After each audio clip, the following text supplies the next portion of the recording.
is at when the body is at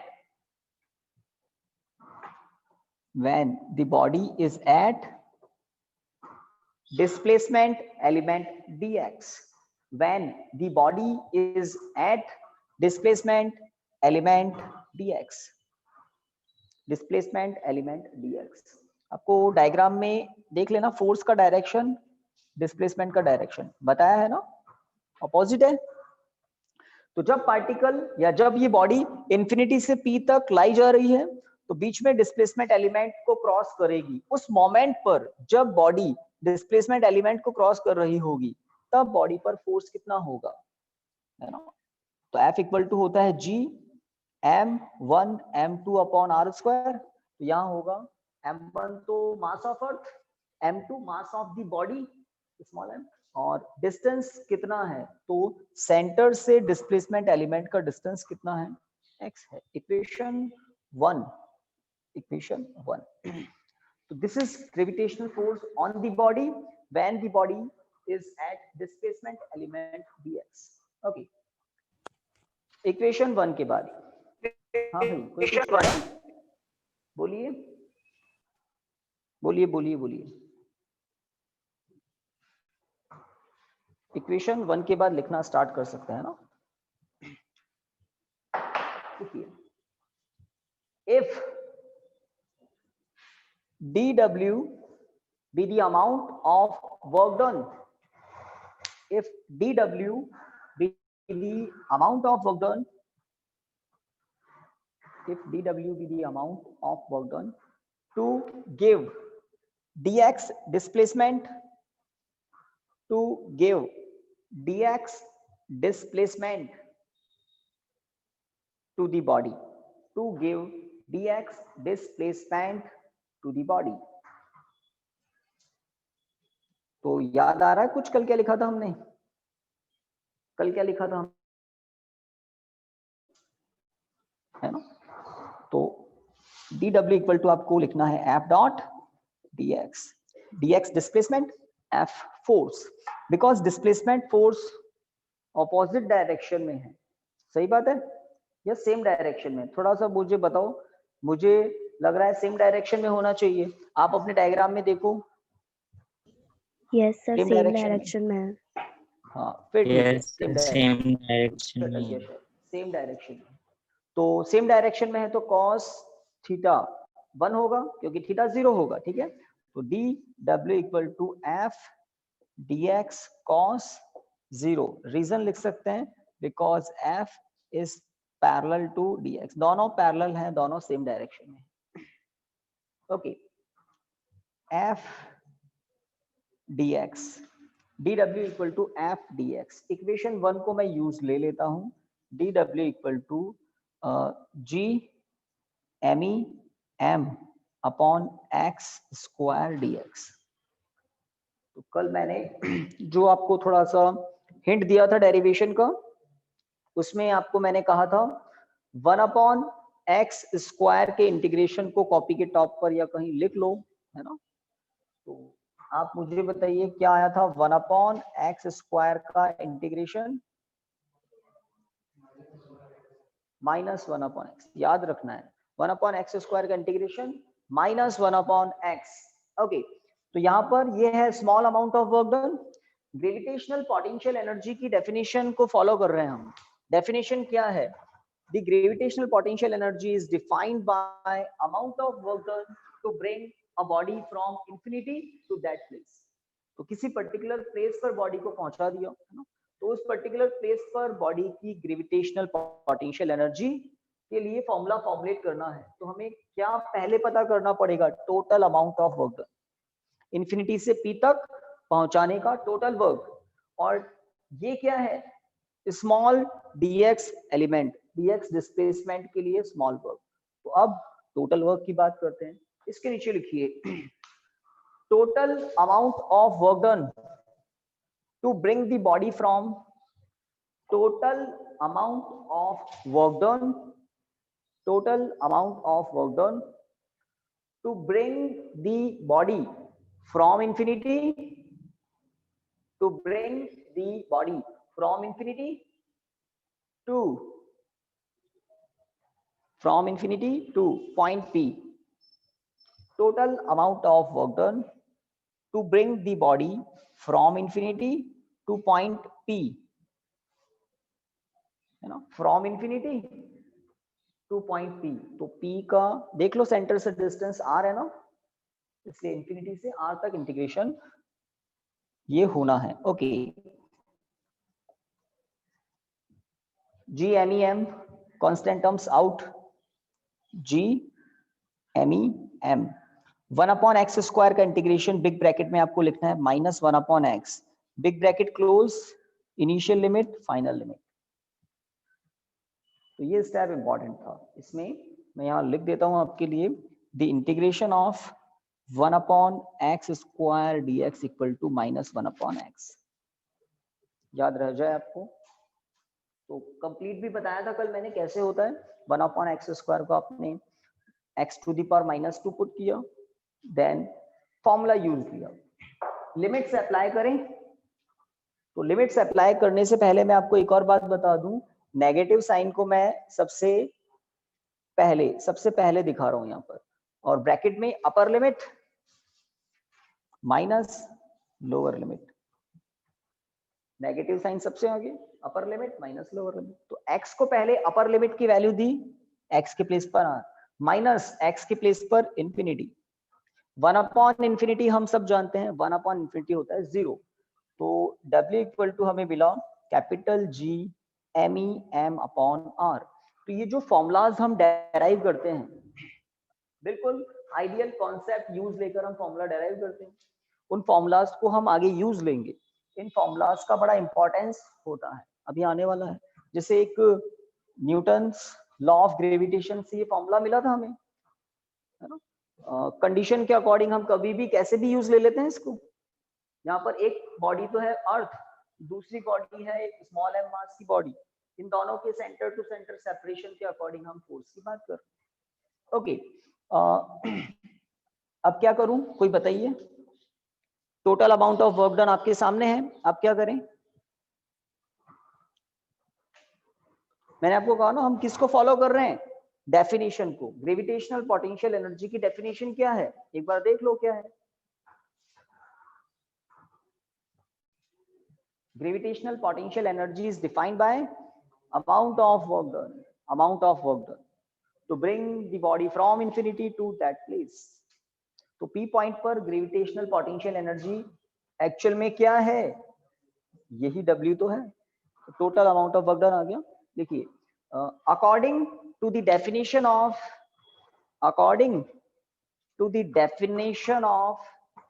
gravitational potential energy, according to the definition of gravitational potential energy,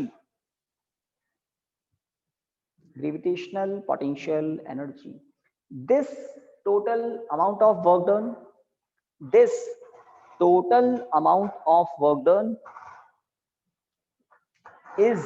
stored in the form of gravitational potential energy of the body, is stored in the form of gravitational potential energy of the body. That is, तो ये है आपका final result. Sir is stored in के बाद क्या है sir. is stored in the form of gravitational potential energy of the body. ठीक है,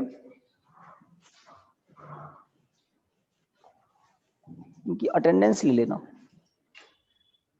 तो मेरे ख्याल से एग्जाम में आए डेफिनेशन हो जाएगी लर्न.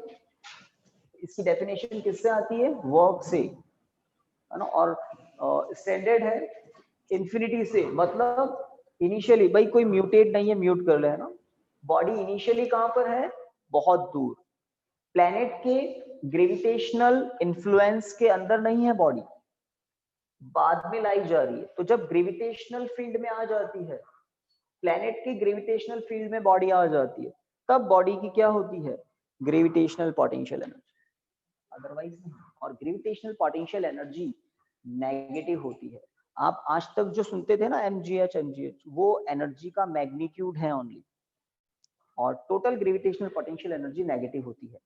अगर आप लिखना चाहें नोट करके तो नेगेटिव का कॉज बता सकता हूं मैं, है ना, नोट करके इस नेगेटिव साइन का कॉज बताते हैं आपको। नोट लिखिए, here negative sign, here negative sign shows that, here negative sign shows that the body, here negative sign shows that the body bounded, the body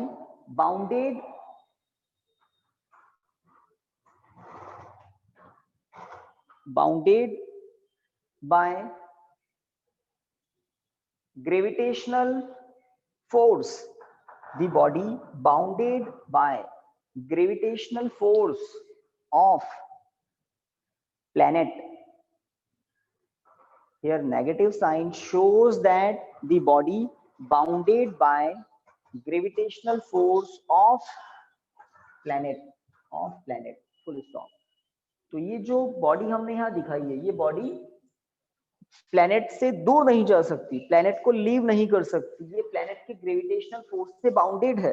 ये नेगेटिव साइन हमें information देता है, मतलब ये बॉडी सराउंडिंग पर work नहीं कर सकती, है ना। अगर दो बॉडीज हैं वो एक दूसरे को रिपेल करे तो ये सराउंडिंग पर वर्क कर सकती है ना। तो अगर किसी सिस्टम की ग्रेविटेशनल एनर्जी या किसी सिस्टम की पोटेंशियल एनर्जी पॉजिटिव है, तो इसका मतलब होता है उस सिस्टम में एनर्जी है और वो सराउंडिंग पर वर्क कर सकता है। कब? जब किसी सिस्टम की पोटेंशियल एनर्जी पॉजिटिव हो तो वो सराउंडिंग पर वर्क कर सकता है, एक दूसरे से दूर होकर सराउंडिंग पर वर्क कर सकता है। बट यहाँ पर ग्रेविटेशनल फोर्स किस नेचर का होता है? अट्रैक्टिव नेचर का होता है। तो क्या ये बॉडी अर्थ से रिपेल होकर दूर जा सकती है क्या अपने आप? इम्पॉसिबल। तो सराउंडिंग पर पीछे वर्क हो ही नहीं सकता इससे। रीजन, इसकी खुद की ग्रेविटेशनल पोटेंशियल एनर्जी कैसी है? नेगेटिव है। ये बॉडी कभी सराउंडिंग पर वर्क नहीं कर सकती है। रीजन, ये ग्रेविटेशनल पुल से, ग्रेविटेशनल अट्रैक्शन से बाउंडेड। ये अपने आप थोड़ा सा भी दूर नहीं जा सकती, इम्पॉसिबल। ये तो बस अपने आप तो कहाँ आएगी? अर्थ के सेंटर की तरफ। और अर्थ के सेंटर पर एनर्जी कितनी हो जाती है? अर्थ के सेंटर पर एनर्जी कितनी हो जाएगी? इंफिनिटी में जीरो, नेग्लिजिबल। नेगेटिव में जीरो, मतलब नेगेटिव इंफिनिटी, समझ रहे हैं ना? नेगेटिव इंफिनिटी मतलब नेगेटिव वैल्यू अगर बढ़ रही है, इसका मतलब वैल्यू कम हो रही है ना। इसका मतलब नेगेटिव वैल्यू का बढ़ना मतलब वैल्यू कम हो रही है, वैल्यू कम हो रही है।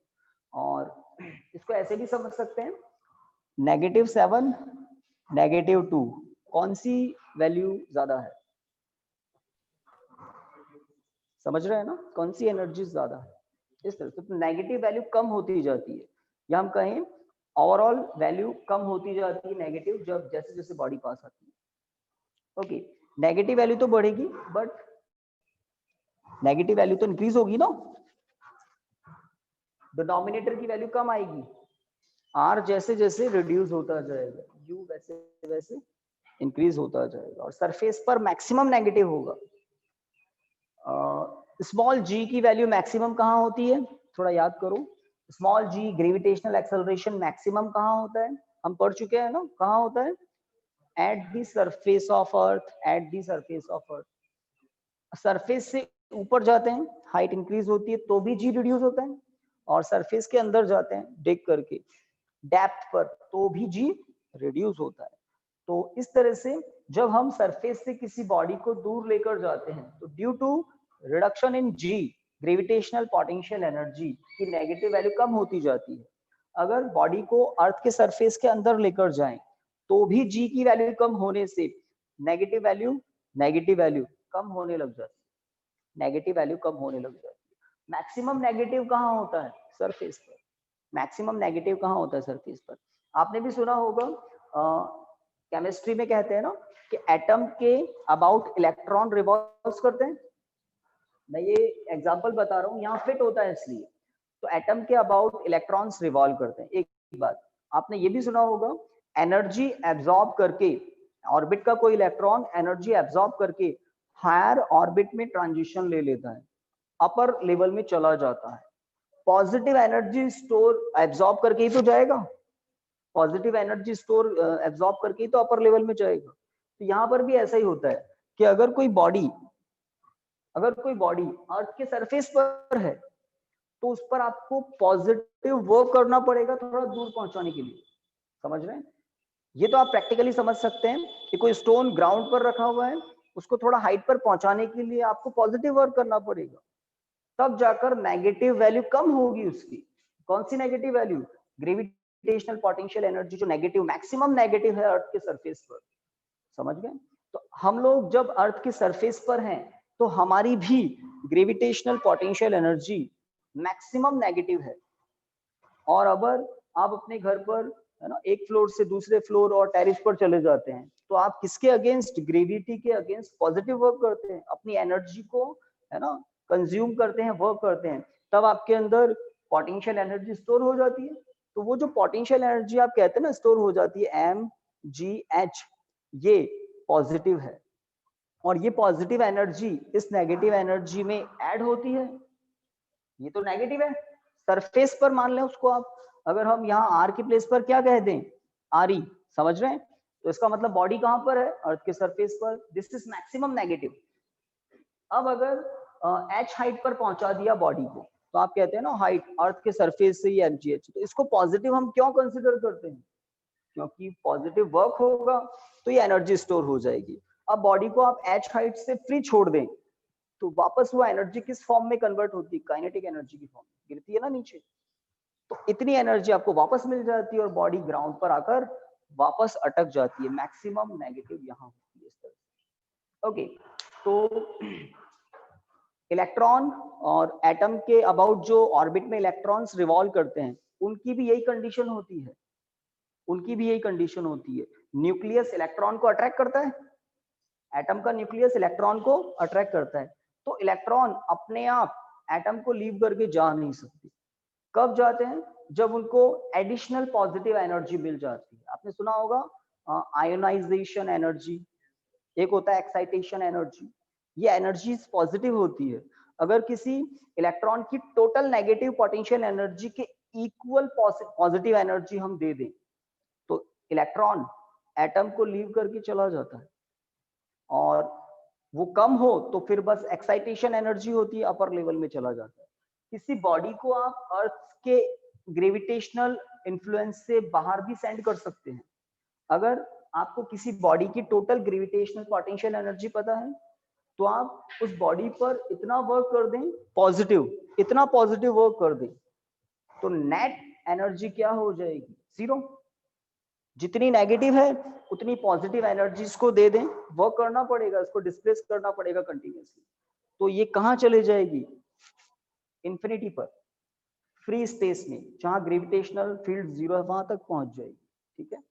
तो ये जो साइंटिस्ट लोग रॉकेट से सैटेलाइट्स को सेंड करते हैं ना जीरो ग्रेविटी में, बहुत बहुत दूर, नेग्लिजिबल ग्रेविटी होती है बहुत दूर, तो वहां पहुंचाने के लिए उनको पता है कितना वर्क करना है। हमें बॉडी का अगर मास पता है, कैपिटल एम ई पता है, जी पता है, आर ई पता है, तो हमें पता है कि सरफेस पर उसकी कितनी नेगेटिव एनर्जी है, उसको कितनी पॉजिटिव एनर्जी सप्लाई करनी पड़ेगी। बिल्कुल जीरो एनर्जी करने के लिए, जीरो एनर्जी करने के लिए जितनी नेगेटिव है उतनी पॉजिटिव देनी पड़ती है। ये एक अच्छा कॉन्सेप्ट है। तो नोट में आपने क्या लिखा है ना? बॉडी प्लेनेट के ग्रेविटेशनल अट्रैक्शन फोर्स से बाउंडेड है, ऐसा कुछ लिखा है ना? ओके, नेक्स्ट एक इंपॉर्टेंट टॉपिक है इस चैप्टर का, सबसे इंपॉर्टेंट टॉपिक है एस्केप स्पीड। एस्केप स्पीड है ना? तो हेडिंग लिखते हैं हम, डेफिनेशन लिखते हैं और उसको समझते हैं। ये डेरिवेशन भी होगा इसमें, और इस चैप्टर का सबसे इंपॉर्टेंट टॉपिक आप इसको समझ सकते हैं।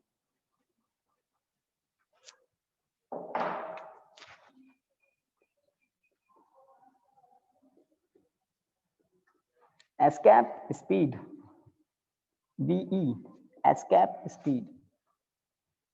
एस्केप करना मतलब बाहर निकल जाना, चले जाना छोड़कर, है ना। एस्केप बाहर निकल जाना, परमानेंटली हमेशा के लिए चले जाना। जैसे आप भी जानते हैं कि किसी बॉल को या स्टोन को आप अर्थ के सरफेस से परपेंडिकुलरली अपवर्ड थ्रो करें, बहुत तेज, जितना है ना फास्ट थ्रो करेंगे वो जितना ऊपर जाएगा, और आप देखते हैं वापस लौट कर आ जाता है। आप पूरी ताकत लगा दें अपनी, बॉल को वर्टिकली अपवर्ड थ्रो करें, क्या परमानेंटली अर्थ को छोड़कर चला जाएगा कि नहीं, आप देखेंगे वापस आता है। स्पीड ज्यादा करें, ज्यादा ऊपर जाएगा वापस आएगा, और ज्यादा करें तो और ऊपर जाएगा वापस आएगा, वापस आ जाता है। बट एक ऐसी भी स्पीड होती है, एक ऐसी भी स्पीड होती है जिस स्पीड से अगर हम किसी बॉडी को प्रोजेक्ट कर दें तो वो परमानेंटली स्पेस में चले जाती है, वापस अर्थ के सरफेस पर कभी नहीं आती है। तो उस मैक्सिमम स्पीड को या उस स्पीड को हम क्या कहते हैं, एस्केप स्पीड। हर बॉडी के लिए होती है, और अर्थ के सरफेस के लिए हम वो एस्केप स्पीड पता करेंगे। एक स्टैंडर्ड वैल्यू है, वो स्टैंडर्ड वैल्यू है, थोड़ा बता देता हूं।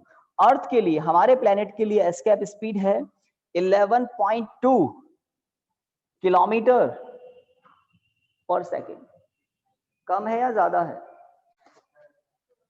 ज्यादा नहीं, बहुत ज्यादा है। 11.2 किलोमीटर पर सेकेंड, पर सेकेंड। अब आपको पता है आपका घर यहाँ से कितना किलोमीटर है, 2, 3, 4, 5, ये तो 11.2 किलोमीटर है, और पर सेकेंड।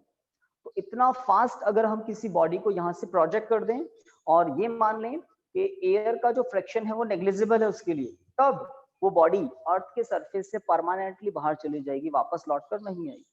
तो हम कैलकुलेट भी करेंगे ये ना, हमने जो अभी तक कॉन्सेप्ट सीखे हैं ना, आपको काइनेटिक एनर्जी का फॉर्मूला पता है, हाफ mv स्क्वायर, है ना। आपको पोटेंशियल एनर्जी का फॉर्मूला आज बता दिया, यस सर, आपके सामने है। इन दोनों एनर्जीज को यूज लेकर हम एस्केप स्पीड पता करेंगे। अर्थ के सरफेस पर एस्केप स्पीड कितनी है ना, डिफरेंट डिफरेंट प्लेनेट के सरफेसेस पर एस्केप स्पीड डिफरेंट डिफरेंट होती है, according to their radius, according to their masses. तो हमें अर्थ के मास, अर्थ की रेडियस के वैल्यूज से एस्केप स्पीड पता लगेगी। तो पहले मैं आपको डेफिनेशन बता देता हूं, हेडिंग सबने लिख दिया, एस्केप स्पीड लिखिए, डेफिनेशन लिखिए। The minimum speed require, the minimum speed require to a body, the minimum speed required to a body to escape from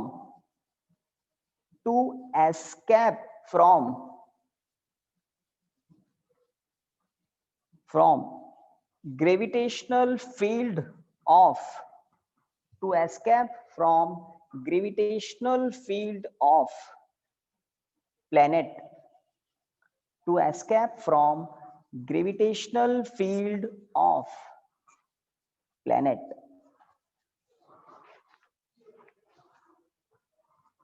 to escape from gravitational field of planet, full stop। तो ये तो है definition. Minimum word दिख रहा है ना, उस minimum word को अंडरलाइन कर दो, मिनिमम स्पीड। हाँ, अगर आपने एस्केप स्पीड से ज्यादा स्पीड दे दी बॉडी को तो क्या होगा, वापस आएगी क्या बॉडी? नहीं आएगी, उस मिनिमम स्पीड पर ही नहीं आ रही। तो ज्यादा दोगे तो फिर इंफिनिटी पर जाकर वो मोशन भी करती रहेगी, है ना। एक्चुअल में किसी बॉडी को स्पीड देने के लिए क्या देनी पड़ती है, काइनेटिक एनर्जी। बॉडी को स्पीड कहां से मिलेगी, स्पीड मिल रही है मतलब क्या मिल रहा है बॉडी को, काइनेटिक एनर्जी। बॉडी अगर मोशन करेगी तो बॉडी में क्या होगी, काइनेटिक एनर्जी। कोई बॉडी सरफेस पर रखी हुई है, अर्थ के सरफेस पर रखी हुई है, आपको उसको है ना मोशन करवाना है, तो आपको एनर्जी सप्लाई करनी पड़ेगी ना, किसी भी मोड से, किसी भी मेथड से।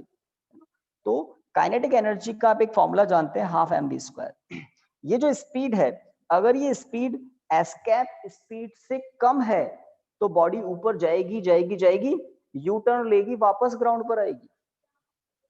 दूसरी बात, अगर बॉडी की स्पीड एस्केप स्पीड के बराबर है तो बॉडी बाहर चले जाएगी और इंफिनिटी पर जाकर, मतलब जीरो ग्रेविटी वाली पोजीशन पर जाकर रुक जाएगी, रेस्ट मोशन में आ जाएगी, अर्थ के ग्रेविटेशनल फील्ड को क्रॉस करेगी, जीरो ग्रेविटी में जाकर अटक जाएगी, रुक जाएगी। मिनिमम लिखा है ना आपने। अब तीसरा और फाइनल केस, अगर स्पीड एस्केप स्पीड से ज्यादा हो तो बॉडी अर्थ के ग्रेविटेशनल फील्ड को क्रॉस करेगी, पक्का करेगी, और बाहर जाकर मोशन करती रहेगी, इंफिनिटी पर चले जाएगी और फिर मोशन करेगी, पता नहीं कहाँ जाएगी वो स्पेस में। तो ये 3 कंडीशन है। इन जनरल हम तो बस यही कर पाते हैं, बॉडी वापस आ जाती है अर्थ के ग्राउंड पर। एस्केप स्पीड ये है, और एस्केप स्पीड से ज्यादा स्पीड हो तो क्या होता है वो भी बता दिया, ठीक है। तो जब हम एस्केप स्पीड के इक्वल स्पीड देते हैं तो हम उतनी positive, kinetic energy always positive होती है, मानते हैं। Kinetic energy never be negative, कभी नेगेटिव नहीं हो सकती, या तो होगी नहीं, होगी तो पॉजिटिव होगी, है ना, क्योंकि मास तो नेगेटिव नहीं होता और स्पीड का स्क्वायर है, पॉजिटिव ही होगी। तो इतनी पॉजिटिव एनर्जी हमने दे दी जितनी नेगेटिव थी क्या, पोटेंशियल एनर्जी। तो टोटल एनर्जी, मैं कह रहा हूँ ना, बॉडी जीरो ग्रेविटी में जाकर रुक जाती है, तो ना तो उसकी ग्रेविटेशनल पोटेंशियल एनर्जी है, ना ही काइनेटिक एनर्जी, रुक गई ना, तो टोटल एनर्जी जीरो हो गई। तो जितनी नेगेटिव पोटेंशियल एनर्जी है उतनी पॉजिटिव काइनेटिक एनर्जी सप्लाई करनी पड़ती है, और काइनेटिक एनर्जी मतलब मोशन। तो स्पीड, कौन सी स्पीड, एस्केप स्पीड। एक डायग्राम बना लेते हैं, बताइए कितने मिनट्स रिमेनिंग है, 10, 15 कितने अभी रिमेनिंग है। चलिए, तो फिर हम कोशिश करते हैं इस टॉपिक को काफी, है ना, इसका मोस्ट ऑफ पोर्शन कंप्लीट करने की कोशिश करते हैं। तो एक सिंपल सा डायग्राम आपको बनाना है, बिकॉज हम लोग अर्थ पर रहते हैं तो हम अर्थ के लिए ही डायग्राम बनाते हैं। ये वैसे तो जनरल है किसी भी प्लेनेट के लिए, हम लोग अर्थ को कंसीडर करके डायग्राम बनाते हैं। M E mass of earth, R E radius of earth, O centre of earth. Earth के सरफेस से किसी बॉडी को प्रोजेक्ट कर दिया vertically upward, this is infinity, है ना। यहां पर जब बॉडी, हमें 2 पोजीशन बतानी है बॉडी की, एक जब बॉडी अर्थ के सरफेस पर है, दूसरा जब बॉडी ग्रेविटेशनल फील्ड को क्रॉस करके इंफिनिटी पर पहुंच गई। तो बॉडी का यहाँ पर मास है m और बॉडी की इनिशियल स्पीड है vi, देनी पड़ेगी ना ऊपर की तरफ। बॉडी ऊपर की तरफ जाना स्टार्ट करती है vi स्पीड से। जब बॉडी इंफिनिटी पर पहुंच जाती है, एट इंफिनिटी, तो इंफिनिटी पर बॉडी पहुंच गई और इसकी स्पीड है vf, फाइनल स्पीड।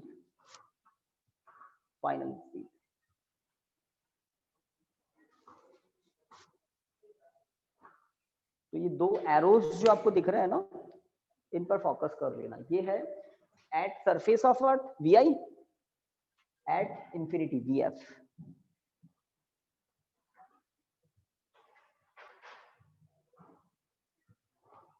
डन, बना लिया होगा आई थिंक। अब पहले कॉन्सेप्ट को समझ लें। हम यहाँ पर थोड़ा कंडीशन बता देंगे, कौन क्या है, कहाँ पर है। भाई स्मॉल m मास की बॉडी है, कहाँ पर है, अर्थ के सरफेस पर है। तो फटाफट लिख लो, 1-2 लाइंस कुछ हैं लिखनी है, लिखिए। As shown in figure, a body of mass m,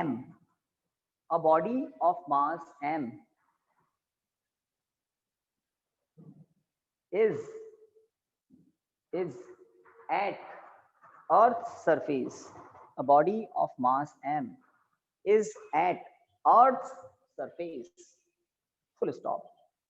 अर्थ के सरफेस पर है, ठीक है, full stop. If you, full stop के बाद लिखिए capital you, if you be the gravitational potential energy of the body, if u be the gravitational potential energy of the body, then it can be written as, तो देखिए बिल्कुल sequence में चल रहे हैं हम।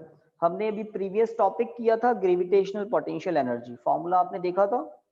तो मुझे बताइए इस डायग्राम में m मास की बॉडी अर्थ के सरफेस पर है, तो इस बॉडी के लिए ग्रेविटेशनल पोटेंशियल एनर्जी का फॉर्मूला क्या होगा? -g me into m upon re। Body का सेंटर से डिस्टेंस कितना है ना? तो स्फेरिकल बॉडी है अर्थ, इसलिए डिस्टेंस मेजर कहां से करते हैं? सेंटर ऑफ मास से, सेंटर से। बिल्कुल ठीक है। इक्वेशन 1 तो बॉडी रेस्ट पर है, रुकी हुई है, ठीक है। अब हम इस बॉडी को वर्टिकली अपवर्ड थ्रो कर देते हैं विद इनिशियल स्पीड vi, ठीक है। इक्वेशन 1 के बाद लिखिए, when the body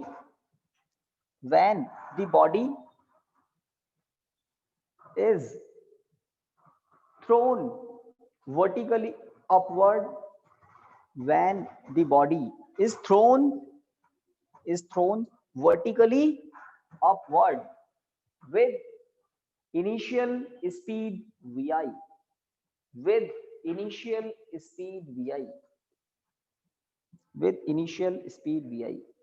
then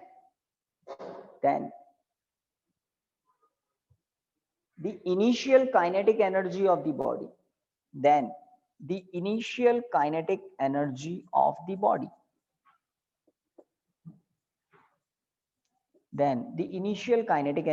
body, ki equal to half m vi square, सब जानते हैं। तो जैसे ही आपने बॉडी को वर्टिकली अपवर्ड थ्रो किया, उसकी स्पीड vi थी, बाद में ये vi कम होती जाएगी। इनिशियल काइनेटिक एनर्जी के बाद क्या है? Then its initial kinetic energy, और लाइन चेंज करके इक्वेशन 2 लिखना है। Then its initial kinetic energy, then its नहीं लिखा होगा, देन ऑफ द बॉडी है ना, then initial kinetic energy of the body. Okay, equation 2 हो गया,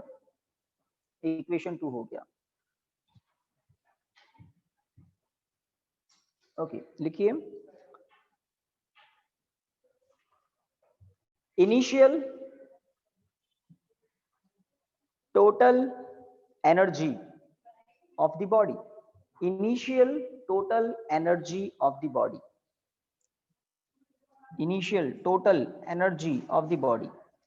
तो E equal to total energy होती है potential plus kinetic, mechanical energy होती है ना, तो क्या होगा?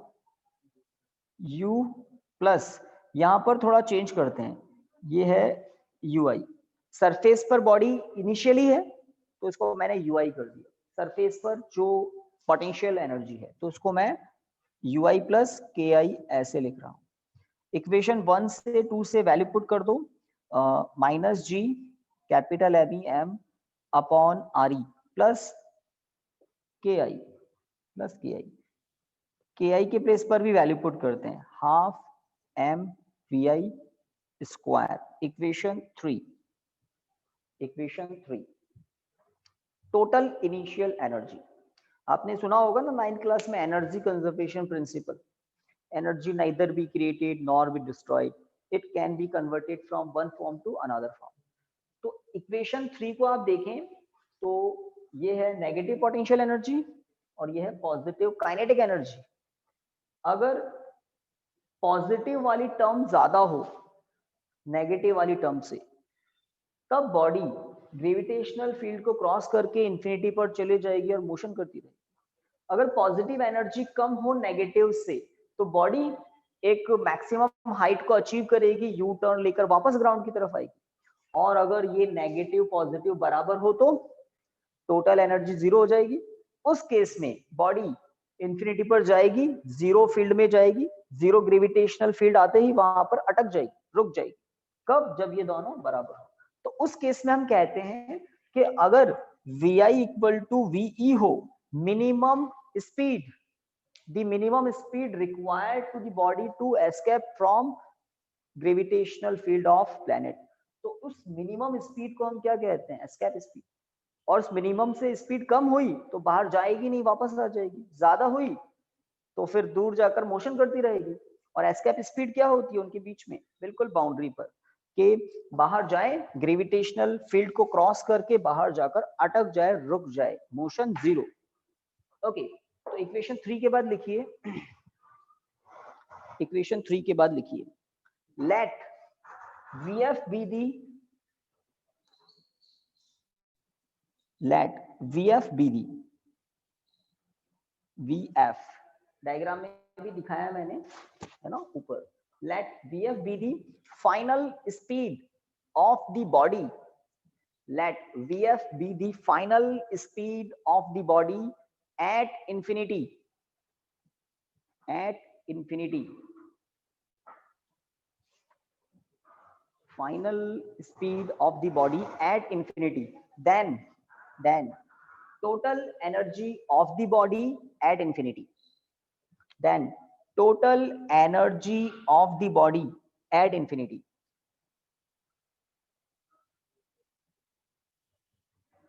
then total energy of the body at infinity। या इसको हम f के प्लेस पर इंफिनिटी कर दें क्या? हाँ भाई, इंफिनिटी का सिंबल सब जानते हैं ना, ये तो इनिशियल थी सरफेस पर और ये इंफिनिटी पर, E at infinity, U at infinity, इसको रीड ऐसे करते हैं कि काइनेटिक एनर्जी एट इंफिनिटी। तो बॉडी जब इंफिनिटी पर पहुंच गई और इसकी फाइनल स्पीड Vf है, तब फाइनल एनर्जी एट इंफिनिटी क्या होगी? Minus G M E M upon infinity. समझ रहे हैं ना? बॉडी कहां पहुंच गई है? इंफिनिटी पर, मतलब डिस्टेंस इंफिनिटी हो गई है बहुत ज्यादा। Kinetic energy half M V F square, half M V F square, सही बात। तो लैंग्वेज हमने लिखी थी यहाँ, Vf be the final energy at infinity, तो at infinity energy, at infinity energy, at infinity energy, ये है टोटल एनर्जी, ये है पोटेंशियल एनर्जी और ये है काइनेटिक एनर्जी। पोटेंशियल एनर्जी का फॉर्मूला देख लिया, डिस्टेंस के प्लेस पर मैंने क्या लिखा है? Infinity, at infinity. अब ये वाली टर्म जीरो हो जानी चाहिए ना, इंफिनिटी से डिवाइड किया है तो ई इंफिनिटी क्या होगा? देखिए, zero plus half M V F square, that means E at infinity क्या होगा? Half M V F square, equation 4, equation 4। तो बस 5 मिनट्स के अंदर अंदर हमारा काम कंप्लीट होगा, 5 मिनट्स भी नहीं चाहिए, इतना तो टाइम है ना, 10 मिनट्स से भी ज्यादा है। तो देखिए, तो इक्वेशन 4 क्या है? Total energy at infinity. Equation 3 क्या है? Total energy at surface, initially surface पर थी ना, तो total energy at surface, total energy at infinity. Gravitational field कैसा फील्ड होता है?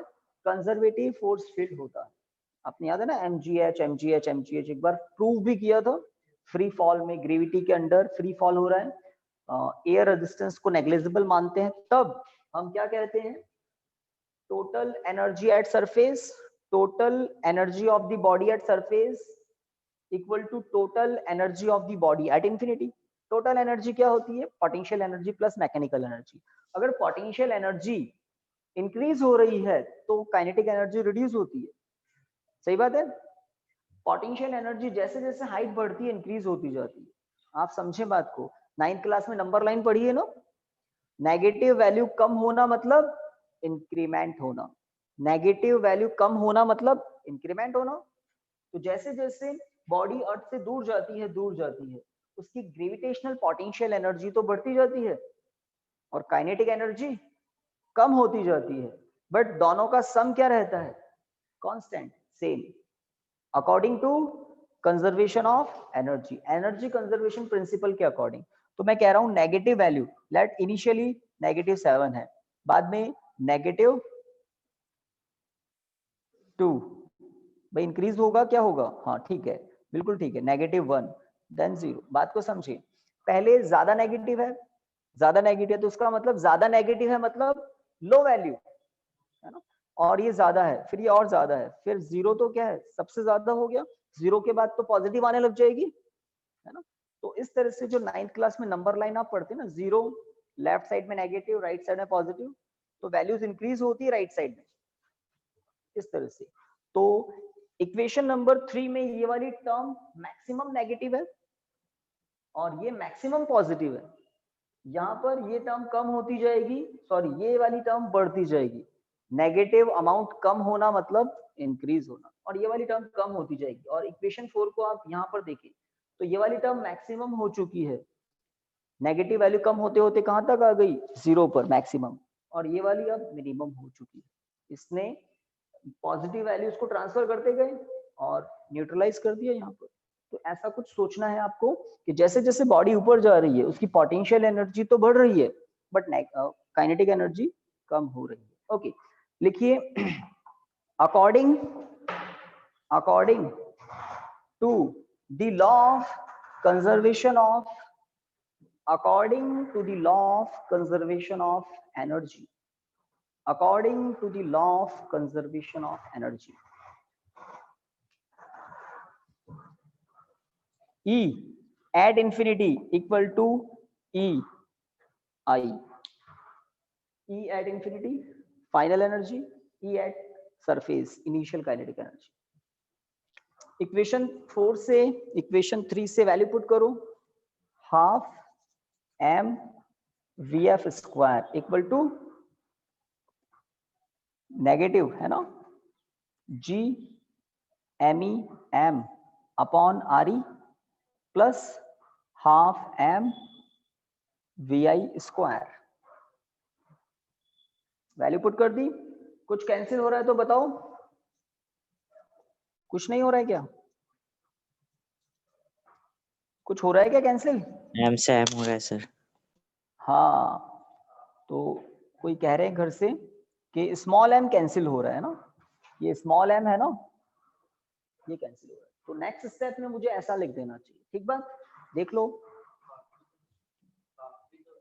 हाफ तो है ना, हाफ तो बिल्कुल आप सही कह रहे हैं है ना, vf स्क्वायर बाय 2 वो हाफ मैं इसके पास में लिखूं या नीचे लिखूं, एक ही बात है। हाँ, तो यहां तक भी कोई दिक्कत नहीं है।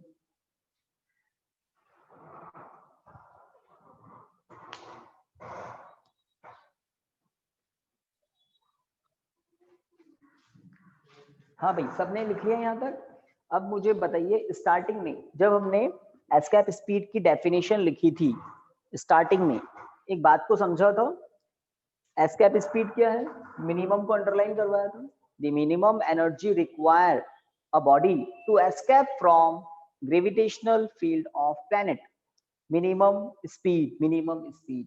और मैंने कहा था अगर स्पीड उस मिनिमम स्पीड से ज्यादा हो तो बॉडी इंफिनिटी पर जाकर मोशन करती रहती है, अगर स्पीड एस्केप स्पीड से कम हो तो बॉडी ग्रेविटेशनल फील्ड को ना क्रॉस नहीं कर पाती और वापस प्लेनेट पर ही आ जाती है। बट सबसे इंपॉर्टेंट बात, अगर स्पीड एस्केप स्पीड के बराबर हो तो बॉडी इंफिनिटी पर जाकर रुक जाती है, अटक जाती है, फंस जाती है, मोशन नहीं करती है। तो अगर इनिशियल स्पीड एस्केप स्पीड हो तो बॉडी की फाइनल स्पीड कितनी हो जाती है, इंफिनिटी पर जाकर बॉडी रुक जाती है। तो इस केस में बॉडी इंफिनिटी पर तो चली जाएगी बट इंफिनिटी पर जाकर भी मोशन करती रहेगी। इस कंडीशन में बॉडी इंफिनिटी पर जा ही नहीं पाएगी, वापस आ जाएगी। बट इस केस में बॉडी इंफिनिटी पर चली जाती है और वहां जाकर रुक जाती है, मोशन नहीं करती है। मिनिमम कहा ना, मिनिमम वर्ड को अंडरलाइन किया था। तो जब हम इस इक्वेशन में क्या कहेंगे, according to the definition of escape speed, if यहां पर ऐसे कह सकते हैं आप, if vi equal to ve then vf equal to 0। Important बात है, if vi equal to ve then vf equal to 0। तो ये हमने कहां से लिखी इंपॉर्टेंट बात, इस कॉन्सेप्ट से, एस कैप स्पीड के कॉन्सेप्ट से। तो 3 ही केस होते हैं, चौथा होता ही नहीं है। अगर स्पीड कम है बॉडी वापस आ जाएगी, स्पीड एस कैप स्पीड से भी ज्यादा है तो बॉडी इंफिनिटी पर जाकर भी मोशन करती रहेगी, और अगर exactly speed S cap speed के बराबर है तो बॉडी इंफिनिटी पर तो चली जाएगी बट अटक जाएगी, जाकर रुक जाएगी। मिनिमम स्पीड होती है एस कैप स्पीड। चलिए, so from above, so from above equation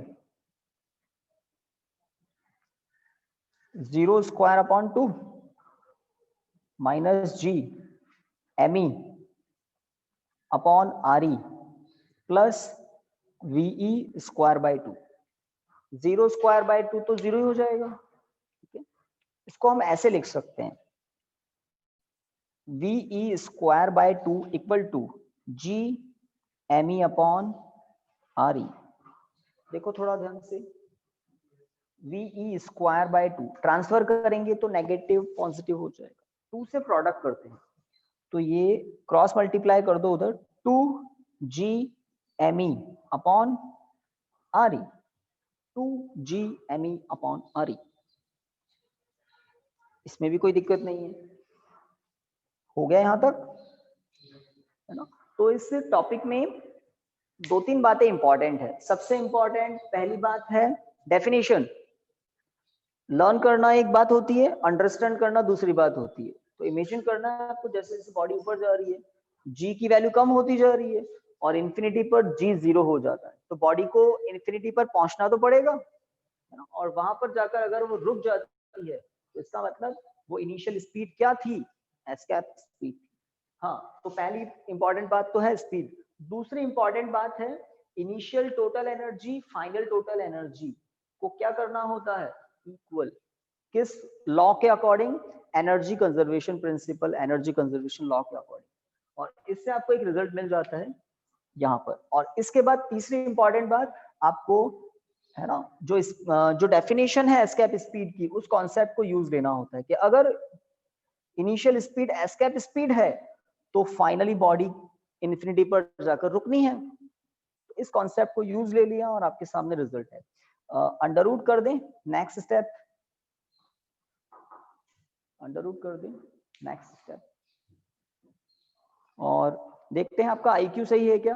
मैंने एस्केप स्पीड की वैल्यू क्या बताई थी अर्थ के सरफेस पर, किलोमीटर पर सेकंड, 11.2 किलोमीटर, है ना, बिल्कुल ठीक है। तो मैं आपको ये तो नहीं कहूंगा कि आप पूरा, है ना, कैलकुलेशन करो। आपके पास मोबाइल में कैलकुलेटर है, आपको जब कहा जाए तो कैलकुलेट करना आ रहा है क्या वो 11.2। तो इसके बाद नेक्स्ट स्टेप में इधर लिख रहा हूं V equal to under root 2g me upon r square into r।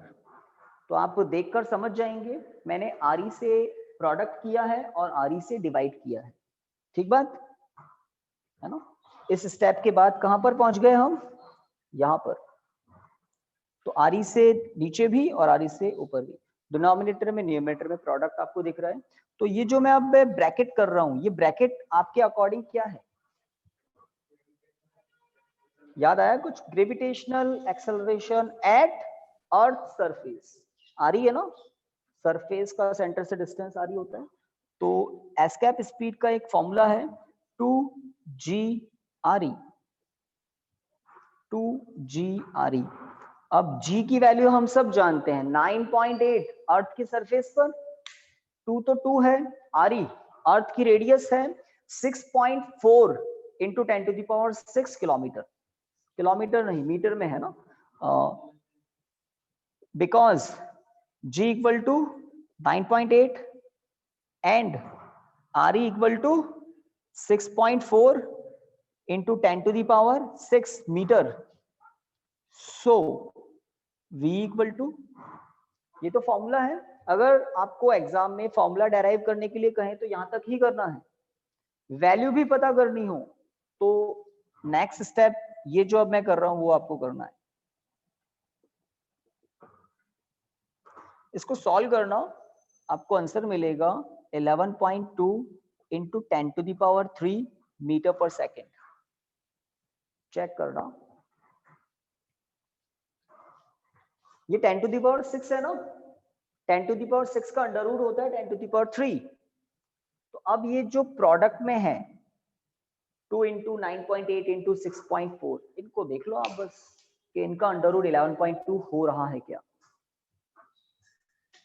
Under root करना पड़ेगा। हाँ, 10⁻³ के प्लेस पर और क्या कर सकते हैं हम, किलोमीटर पर सेकंड। 10⁻³ मतलब किलो होता है ना। तो ये एक अच्छा टॉपिक था, एस्केप स्पीड, इसमें एनर्जी कंजर्वेशन भी यूज आ गया।